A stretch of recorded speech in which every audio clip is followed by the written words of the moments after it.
Liam Neeson is back, but this time, folks, well, he's already kind of done that. Yeah, he's stopping folks from being taken once again. All right, here we go. But hey, I love it, and I'm sure you do too.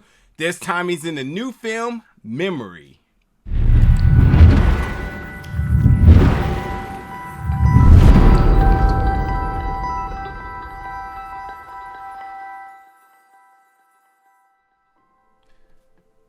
What's up, folks, and welcome back to the channel today for another review. And today we're going to be reviewing the film Memory, which is going to be releasing in theaters April 29th.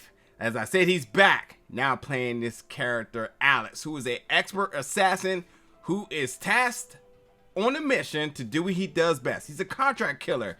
However, he decides that this one is just a little way too much for him.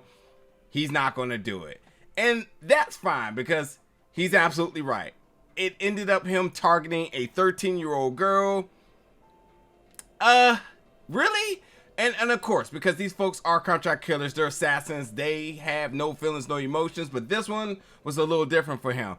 But with him doing that, well, not doing that, shall I say it, this now all changes and puts the target on him, because there's a couple of folks down in Mexico that's not going to be happy about that. Yeah, the cartels involved, you have FBI agents involved, you have Mexican intelligence involved.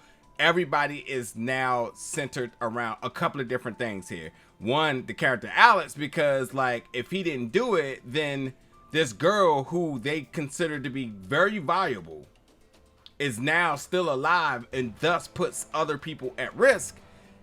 This now puts the target on her, but the target on him, and he's also not just going to step away from the job. He's also here to not only protect this girl, but understand that there's a deeper web of secrets attached to her and why everybody may be interested in her. So, you know, here's the thing. When the wealthy folks are involved in such a big potential scandal and crime-based system, you know, that makes some of his movements and his operations a little bit harder than what he's accustomed to. So that's that. Now, this film is about 2 hours. It definitely felt long. It really, really did. Oh, and I forgot the biggest thing with his character. With all this as being said, he's a contract killer struggling with his memory loss, because the title is clearly Memory, and with that, you know, causes other complications as well. But I gotta say, like, while this is like very like action based, I thought Liam did a fantastic job in terms of his acting. Like, don't forget, he can act, and I think every single time that folks tend to forget that he can act, he always tries to deliver a sneaky performance for you all to let him know that, like, yeah, he's still legit. And I think what's important about this is that, like, yes, the character Alice definitely feels like characters of the past, you know, traditional Liam Neeson tropes and whatnot, especially from Taken, you know. But I also think from this character struggling with memory loss, I thought his sort of realistic representation of that felt very, very genuine and scary at times as well too. And that's just the convincing factor that he did a fantastic job in that.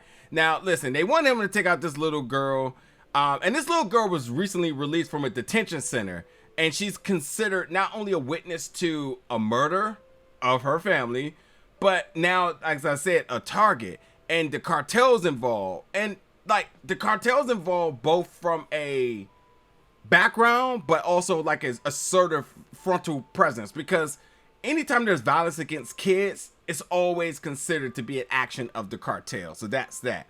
And like this film starts off with a bang, and like I was definitely happy about the very initial start of action, and just how things, the toning and everything, how things got to going and whatnot. And like a lot happens quickly.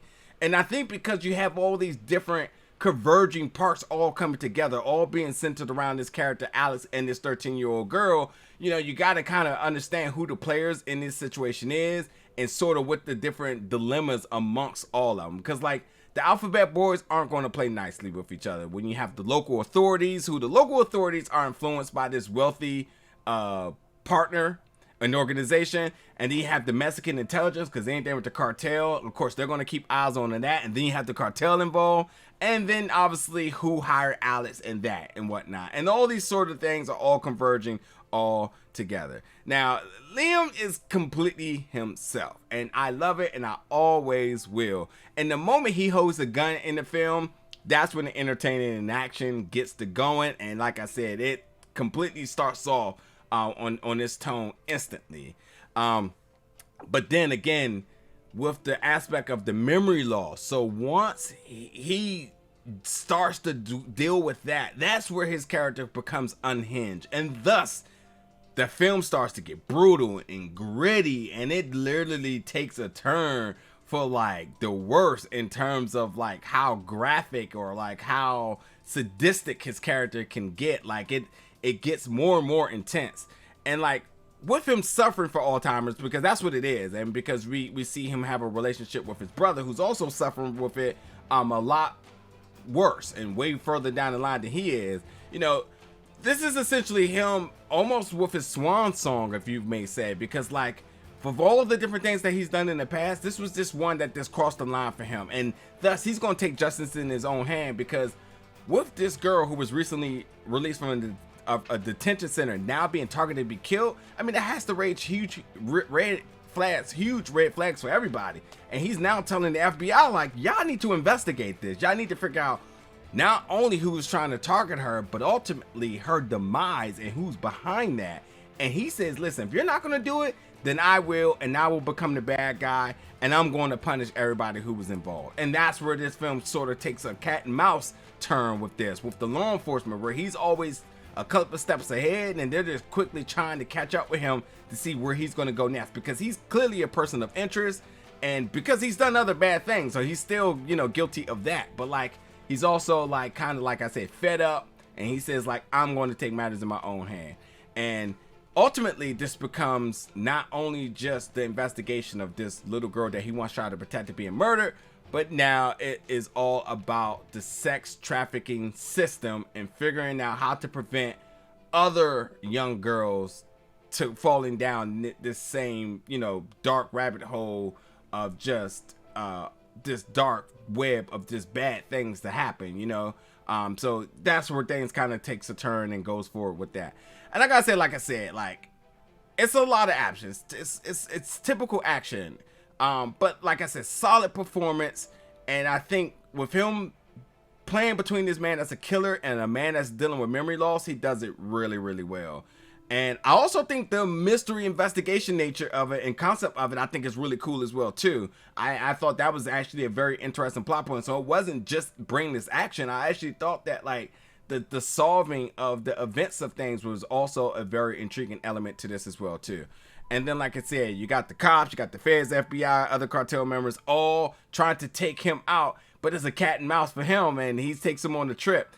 And then, you know, much like anybody, if you want to get to the source of things, you got to go to the top and cut it off by the head. And that's what his whole goal was. So, with that being said, the final act is intense and very unexpected. Like, a part of you want to kind of say that you kind of seen it coming, but a lot of it's still really unexpected. And I gotta say, it's unexpected because these sorts of different things don't typically happen in film. I can't even talk about it because it's completely spoiler, but I definitely, once the film releases and in the comments, will explain exactly what I mean. Like, the events of things that happen was definitely unexpected, but yet the events, let me put it this way, the events of things that happened in this film was unexpected, but it had happened in a different film or sort of a different make or build, you would have been like, yeah, I kind of saw that coming. But yeah, it still was interesting, kind of caught me off guard, kind of jaw-dropping, shall I add. But overall, I thought it really packaged the film together really well, and I thought this was a film that, you know, I was expecting typical action to be remotely entertained, but overall it was solid. And I think Liam Neeson just makes movies that I enjoy, entertaining or not. I thought, you know, what he brings, you know what to expect. In terms of his characters, you know what to expect, but the plot and everything, it was kind of unexpected, and I thought it all came together really well, and I thought this was a good one. So, but check it out. This is Memory. Jump in the comments, let me know your thoughts about this when you check it out, and as always, stay tuned for more reviews very soon.